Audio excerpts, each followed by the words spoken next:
Rear Admiral David W. Taylor, an unrivaled naval architect and marine engineer. His quest for empirical evidence transformed naval architecture in the U.S. Navy from a practical art to a science. He championed the need for new facilities and bringing modern research methods of ship design and development to the United States. Taylor was born in 1864 and graduated first in his class from the U.S. Naval Academy in 1885 while setting a scholarship record.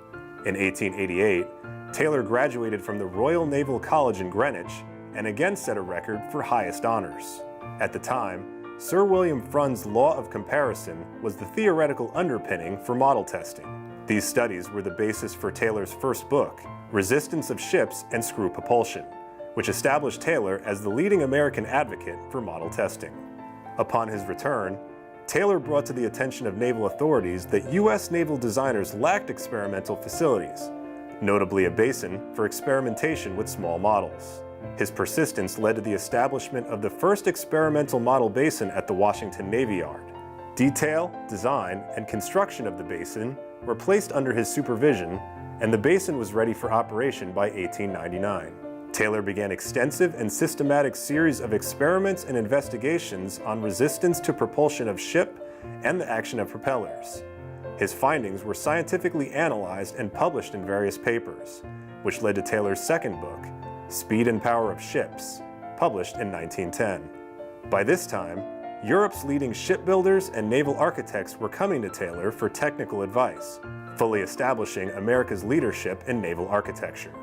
Taylor had the rare advantage of a brilliant mind and a natural talent for expressing himself in concise scientific language. Because of his technical rigor, the Navy allowed Taylor to continuously hold his position as scientific expert and head of the experimental model basin in Washington for nearly 20 years.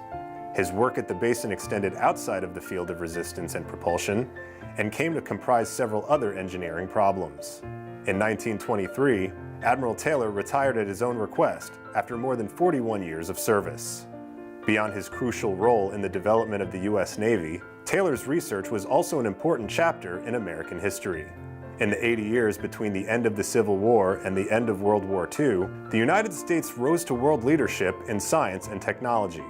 In September 1937, the Navy broke ground on a new model basin in Carderock, Maryland, and shortly before his death, the Navy's research and development community honored Taylor by naming the new model basin after him in 1939. To this day, the David Taylor Model Basin continues to retain his name as a living memorial to this distinguished naval architect and marine engineer.